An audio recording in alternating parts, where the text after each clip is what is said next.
सोचा था 2024 के अंत तक अपने माँ बाप को कामयाब होकर दिखाऊंगा, लेकिन अब 2025 आने वाली है और कामयाबी का कोई पता नहीं।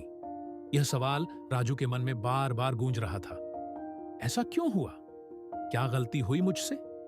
यह सोचते सोचते वह अपने अतीत में खो गया। राजू एक छोटे से गांव का लड़का था, जहां उसके पिता सुबह 4 बजे उठकर चाय की दुकान लगाते थे, जबकि मां खेतों में काम करती थी। उनका सपना था कि राजू पढ़ लिख कर एक अच्छी सरकारी नौकरी करे, ताकि उसे उनकी तरह 12 से 14 घंटे काम न करना पड़े। राजू का बचपन इसी सपना को लेकर गुजरा।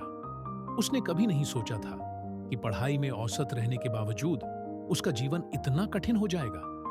जब राजू पटना आया तो उसने ठान लिया कि वह एसएससी की तैयारी करेगा।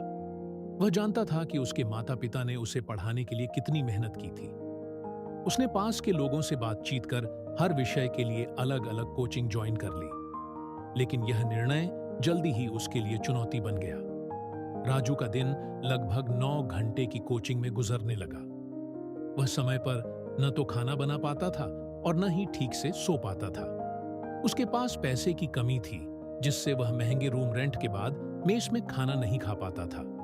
उसके जीवन में अध्ययन की कोई नियमितता नहीं रह गई थी।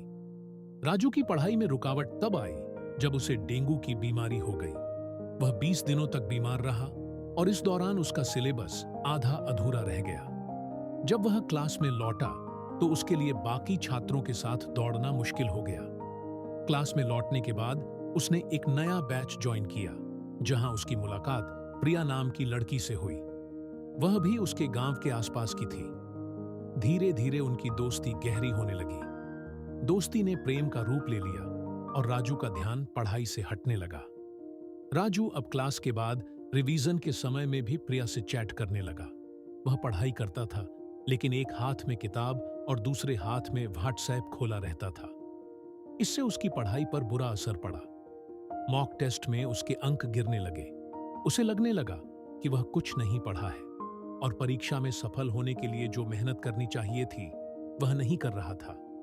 एक दिन राजू अपने गांव आया। उसी दिन उसके पिता की तबीयत बहुत खराब हो गई, लेकिन उन्होंने सुबह 4 बजे चाय की दुकान खोलने का फैसला किया। राजू ने उन्हें रोकने की कोशिश की, कहकर, पिताजी, आपको बुखार है, मत जाइए। लेकिन पिताजी नहीं माने। उन्होंने कहा, अगर हम नहीं जाएंगे तो तुम्हारी फीस और रूम रेंट कहां से आएगा? इस बात ने राजू को झकझोर कर रख दिया। उसने महसूस किया कि उसके माता पिता अपनी सारी उम्मीदें और सपने उसके लिए दांव पर लगा रहे हैं। यह देखकर उसकी आंखों में आंसू आ गए। उस दिन उसने ठान लिया कि अब और टाइम पास नहीं होगा। राजू ने तुरंत अपने बोरिया बिस्तर को समेटा और पटना वापस लौट आया।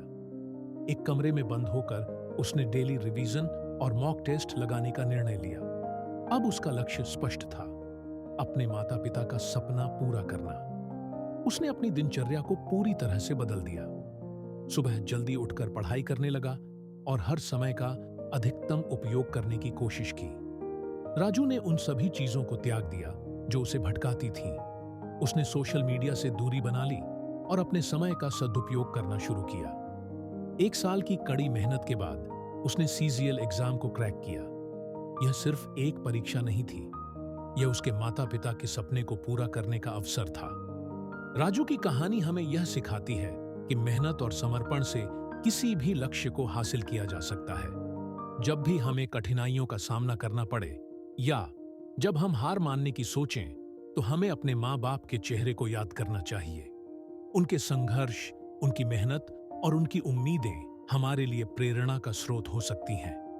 राजू की कहानी में यह संदेश छिपा है कि प्यार और दोस्ती अच्छी होती है, लेकिन अगर वे हमारे लक्ष्यों को भुला दें तो वे हानिकारक भी हो सकती हैं। अगर आपको यह कहानी पसंद आई हो तो अपने दोस्तों के साथ जरूर शेयर करें। हमें अपने सपनों को पूरा करने के लिए मेहनत करनी चाहिए और अपने माता पिता के सपनों को साकार करने के लिए आगे बढ़ना चाहिए। जय हिंद, जय भारत।